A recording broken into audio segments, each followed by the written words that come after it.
আছো? তোমরা সবাই নিশ্চয়ই ভালো আছো, আমিও ভালো আছি। আর আজকে হলো বৃহস্পতিবার, আমরা এখন মায়াপুরে আছি। মায়াপুরের একটা ফ্ল্যাটে রয়েছে আমরা, এর আগের ব্লগে তোমাদেরকে বলেছিলাম। এখন এই 4:30 পৌনে 5টা বাজে, বের হচ্ছি এই আশেপাশে একটু দেখবো।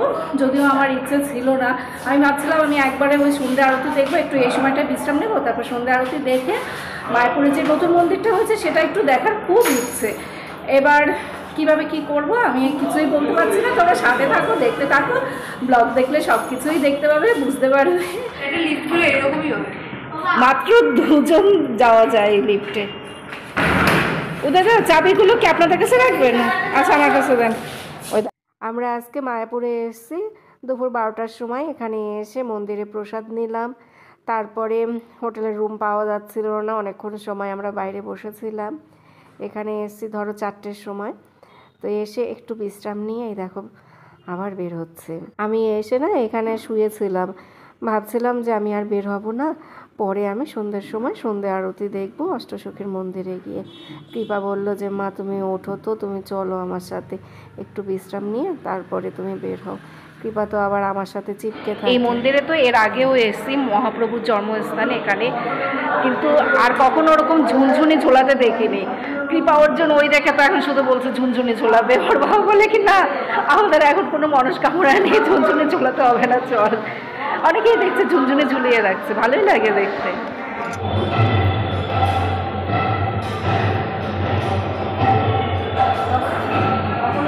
আমাকে একটু জল দেবে।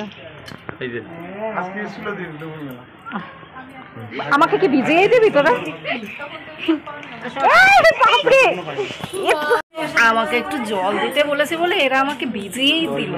হ্যাঁ, সবাই মিলে জল ছেটালো। এটা কি? ও, এটা হলো গিয়ে শ্রীবাস অঙ্গন। এখান থেকে গজা নিলাম, ভিডিও তো করা যায় না। গজা কিনলাম, ছোট ছোট গজাগুলো খেতে কিন্তু বেশ ভালো। এর আগের বার এসেছিলাম, এখান থেকে গজা লাড্ডু নিয়েছিলাম। তো এবার হ্যাঁ, এবার শুধু গজাই নেওয়া হলো, ছোট ছোট ছক্কার মতো গজাগুলো। ওই যে দেখো বাঁধাকপির চাষ হচ্ছে। এগুলো কিন্তু সব ভগবানের সেবায় আগে দেয়া হয়, ভগবানের জন্যই এইসব এই চাষবাস করা হয়। চলো।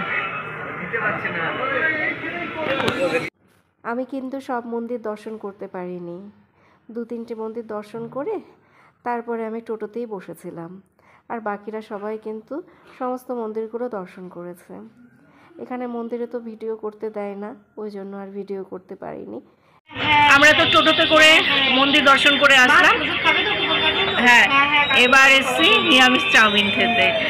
আস্তে আস্তে অনেক নিরামিষ খাবার দেখলাম, পাপড়ি চাট, ফুচকা, তারপরে ভেলপুরি, মোমো আর ফ্রাইড রাইস, তারপর তার সাথে তোমার পনির মাঞ্চুরিয়ান, এইসব বিভিন্ন রকমের খাবার দেখলাম, সব নিরামিষ খাবার। তো সেই দেখে তো জিভে জল চলে এসছে। তো আমরা 3 জন এখানে চাউমিন খাওয়ার জন্য ঢুকে পড়লাম। প্রথমে ওরা ফুচকা খাওয়ার জন্য গিয়েছিল, তো ওখানটায় খুব ভিড়। তারপর আমরা এখানে এসে নিরামিষ চাউমিন খাচ্ছি। ফুচকাও খাবো, আগে একটু চাউমিনটা খাই, তারপরে ফুচকা খাবো। এই কেমন রে চাউমিনটা খেতে? হ্যাঁ, ভালো ভালো। একটা চাউমিন নিয়ে আমরা 3 জন মিলে ভাগ করে খেলাম। এই চাউমিনটার দাম নিয়েছিল 50 টাকা। দামটা একটু বেশি নিলেও চাউমিনটা খেতে খুব ভালো লাগছিল। নিরামিষ চাউমিন খেতে যে এত টেস্টি লাগে সেটা সত্যি আমার জানা ছিল না, খুব ভালো লাগছিল চাউমিনটা খেতে। ফুচকাটা খেতে কেমন? ভালো। নিরামিষ রান্না এত টেস্টি হয়েছে না। অষ্টসখীর মন্দির থেকে আসলাম, অষ্টসখীর মন্দিরে সবাই মিলে কীর্তন করলাম, আরতি করলাম, হেবি মজা হচ্ছে ওখানে। বেশিক্ষণ সময় থাকতে পারিনি, আধ ঘন্টা মতো ছিলাম, খুব ভিড়। তো অর্জুন দেখছি ঘেমে নিয়ে এসে তারপরে তাড়াতাড়ি করে বেরিয়ে আসলাম। আমার সাথে যদি অর্জুন না থাকতো তাহলে আমি আরও কিছুক্ষণ সময় থাকতাম, আর দাঁড়িয়ে থাকতে হয় তো, ওই জন্য অর্জুন আরও বেশি অস্থির অস্থির করে। এমনি অর্জুনও খুব আনন্দ পেয়েছে, ওই হাতে টানে দিয়ে সে কি নাচানাচি, ওখানে হেবি মজা হয়েছে ওখানটায়। উদয়দা আর কৃপার বাবা, ওনারা 2 জন যায়নি, ওনারা 2 জন এই জায়গাটায়, আমি তাকে এখানে বসে আছি। এখানটায় ওরা ছিল, জুতো ব্যাগ এসব নিয়েছিল। কি যে ভিড় ছিল জানো না, কি ভিড় ছিল ওই সময়টাতে। এখন ওরা দুজন গেল, আমরা আবার এখানে বসে আছি এই ব্যাগ জুতো এসব নিয়ে। ওরা দুজন দেখতে গেল মন্দিরে। আমার খুব ভালো লাগে জানো তো, অষ্টশক্তির মন্দিরে ওই যে আরতি করে না, সন্ধ্যা আরতি, তারপরে ভোর কীর্তন, এগুলো দেখতে খুব ভালো লাগে। এই জন্যই মায়াপুরে বারবার আসি, কিন্তু এই ভিড় থাকলে না ভালো করে দেখা যায় না, তাই একটু বিরক্ত লাগে। কিন্তু ওখানে গেলে না মন প্রাণ একদম সব শান্ত হয়ে যায়। যখন ভিড়টা একটু কম থাকে তখন তো অষ্টশক্তির মন্দিরে মানে পিন ড্রপ সাইলেন্ট থাকে, একটু ভালো লাগে ওখানটা। ওরা সবাই ওই পাশে গেল ওই ফ্রেশ হতে, জল টল খেতে।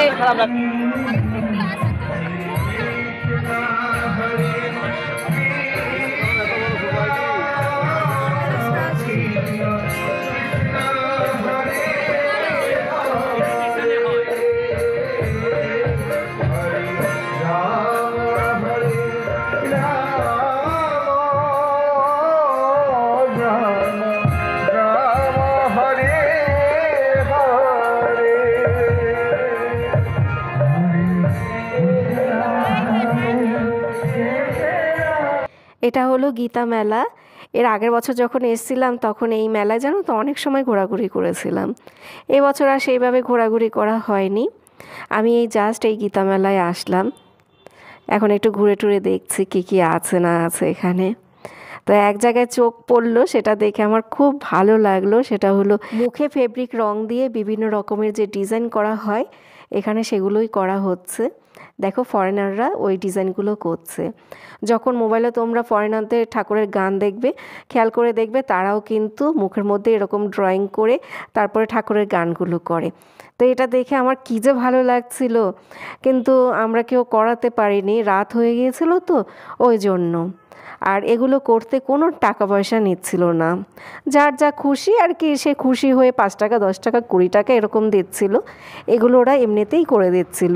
অনেক বড় লাইন ছিল জানো তো, অনেকেই করাচ্ছিল। আমি এখানে বেশ কিছুক্ষণ সময় দাঁড়িয়েছিলাম তো ওই জন্য আমার বর আমার উপরে খুব রাগ করেছে। 8টার সময় সে মন্দিরে প্রসাদ নেবে, 8টা থেকে 9টার মধ্যে মন্দিরে প্রসাদ নিতে হবে, 9টার সময় মন্দির বন্ধ হয়ে যাবে। আর আমি এখানে দাঁড়িয়েছিলাম, যাচ্ছিলাম না, তাই খুব রাগ করেছে। তো বরের জন্য আর এটা আমার ভালো করে দেখাও হয়নি। যদি হাতে সময় থাকতো তাহলে হয়তো আমি মুখে ওরকম আর্ট করতাম।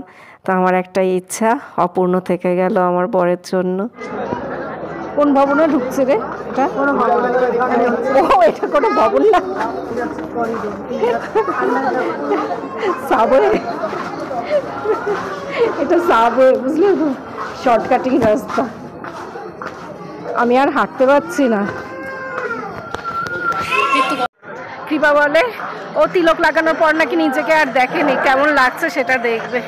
আমি আর হাঁটতে পারছি না, আমার পা দুটোর অবস্থা বিশাল খারাপ, জয়েন্টে জয়েন্টে ব্যথা, আর পারা যাচ্ছে না। গীতা ভবন সবার লাস্টে, গদা ভবনটা না সামনের দিকে, গীতা ভবনটা লাস্টের দিকে। ছোটদি কোথায়? ছোটদি আগে আগেই আছে।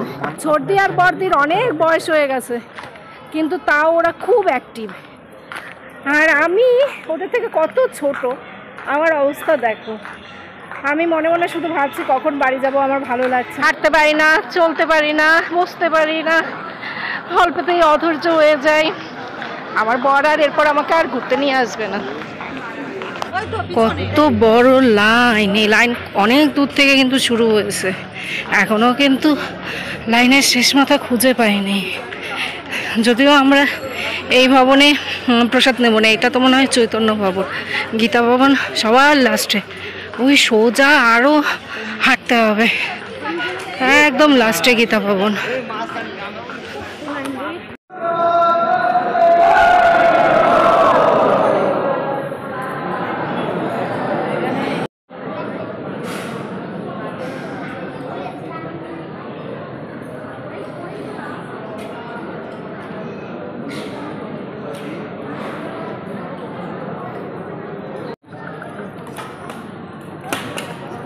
আজকে ডিনারে ছিল ডাল ভাত, বাঁধাকপির তরকারি, আলু পেঁপের তরকারি আর লুচি, লাস্টের রসগোল্লা দিয়েছিল।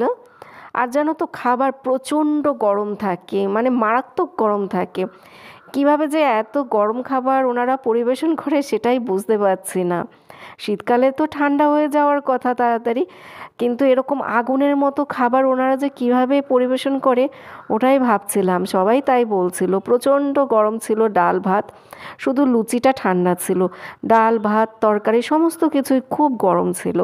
দুপুরবেলাও এই গরমের জন্য আমি ভালো করে খেতে পারিনি, আর রাতের বেলাও সেই একই অবস্থা। গরমের জন্য না খেতেই পাচ্ছিলাম না, আর সহজে না ঠান্ডাও হচ্ছিল না। একদম পুরো মানে আগুনের মতো গরম ছিল খাবারগুলো। 8:30 বাজে, ওখান থেকে তো বের হয়েছি ধরো আরো 10 মিনিট আগে। এতটা হেঁটে এসছি, তারপর পাতা ফেললাম, হাত ধুলাম, এসব করতে করতে 10 মিনিট হয়ে গেছে। এই 8টা 8:30টার সময় আমরা সন্ধ্যের টিফিন করি, আর আজকে ডিনার করে নিলাম। 9টার মধ্যে তো বন্ধ হয়ে যাবে, ওই জন্য তাড়াহুড়ো করে খেয়ে নিলাম। এত গরম ছিল খাবার, আমি মনে হয় খাবারের টেস্ট ওই গরমের জন্যই পাই না, এত গরম ছিল। তোরা বাদরের মতো ঝুলছিস, সেই তো দুপুর থেকে এইসব করেই যাচ্ছিস। এই পড়বি সুইটি, অর্জুন আস্তে আস্তে। ওকে ওইভাবে ঝুলে আছিস কেন? কৃপা তুই পেয়েছিস দোলনাটা? হ্যাঁ, দোলনাটা পেয়েছিস? সারা দুপুর দাঁড়িয়েছিল দোলনাটার জন্য, সব বাচ্চারা লাইন দিয়েছিল, দোলনাটা আর ভাগে পায়নি। এখন দোলনাটা ভাগে পেল। পিসিরা কোথায়? ও পিসিরা ওই পাশে। এই বাবা, বাচ্চাটা কিভাবে ই করছে, দুলছে। এ পড়ে যাবে কিন্তু। এখন হোটেলের রুমে চলে যাব, তাড়াতাড়ি শুয়ে পড়বো। এই জুতো পর। কি হলো?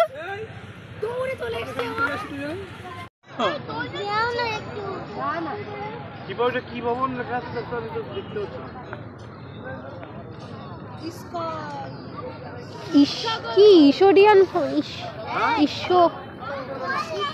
ঈশ্বরিয়ান ভবন? আরে যশোদা ভবন লেখা নাকি? তো এটা এরকম ভাবে লেখা কেন? যশোদা তো ওয়াই দিয়ে লেখে, ওয়াই দিয়ে লেখে না যশোদা? যশোধ্যান। এই তো আমাদের হোটেলের রুমে চলে আসলাম। ও না, এটা তো আবার হোটেল না, এটা তো ফ্ল্যাট। কি অবস্থা আমাদের!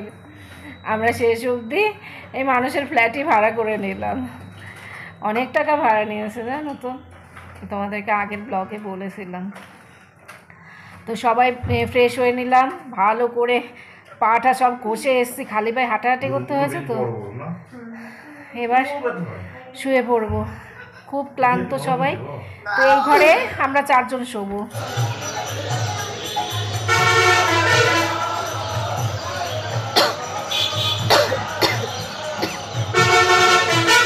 গুড মর্নিং বন্ধুরা, আজকে হলো শুক্রবার।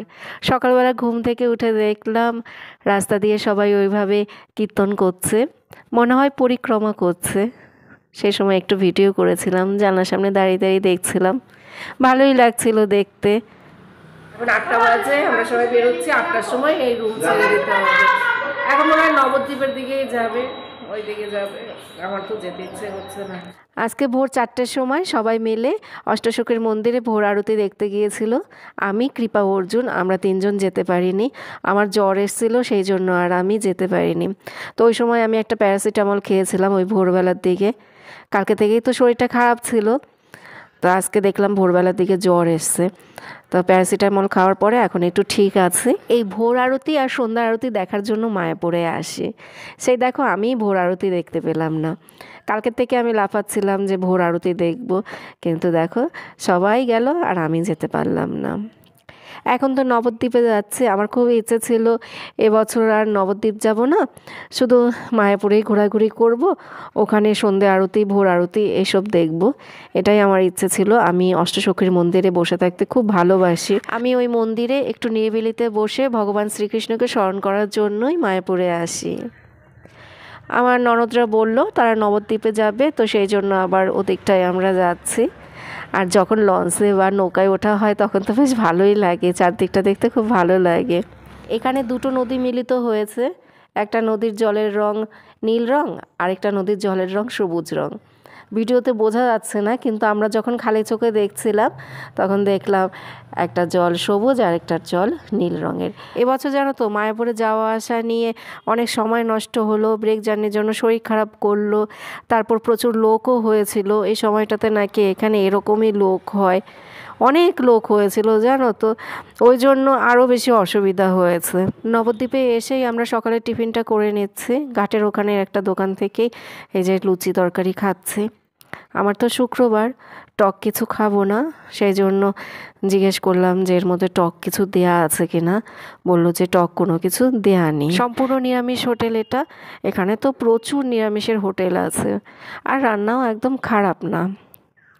তো খেয়ে দিয়ে তারপরে আমরা টোটোতে করে নবদ্বীপের সমস্ত মন্দিরগুলো একটু ঘুরে দেখলাম। আমি সব মন্দির দর্শন করিনি, ওই কালকের মতো একই অবস্থা। কালকেও 2-3টে মন্দির দর্শন করেছিলাম, আজকেও তাই। ভালো ভালো যে 2-3টে মন্দির আছে সেই মন্দিরগুলো দর্শন করেছি, বাদ বাকিগুলোতে আমি আর যাইনি, টোটোতেই বসেছিলাম। মন্দির দর্শন করার পরে আমরা বাড়ি ফিরে যাব। বাড়ি ফিরে যাওয়ার ব্লগটা আর তোমাদের সাথে শেয়ার করছি না। বারবার করে ট্রেন পাল্টানো, অটোতে ওঠা, টোটোতে ওঠা, বিশাল ঝামেলার ব্যাপার। বারবার করে মোবাইল বের করে ভিডিও করা যায় না। এমনিতেও আমার শরীর আর ভালো লাগছে না, ওই জন্য তোমাদের সাথে আমি কথা বলছি না, মানে ব্লগ করতেও কষ্ট হচ্ছে এখন আমার। তবে এখানে এসে বাচ্চারা সবাই খুব আনন্দ পেয়েছে, ওরা খুব খুশি হয়েছে। ওরা দেখো কত আনন্দ করছে, মজা করছে, লাফিয়ে লাফিয়ে এই মন্দিরে যাচ্ছে, ও মন্দিরে যাচ্ছে, ওটা দেখতেও আমার খুব ভালো লাগছিল। তাহলে বন্ধুরা এখনকার মতো ব্লগটা শেষ করছি। এই নবদ্বীপের মন্দিরের এখান থেকেই ব্লগ শেষ করে দিলাম। তোমরা সবাই ভালো থেকো, সুস্থ থেকো, সাবধানে থেকো।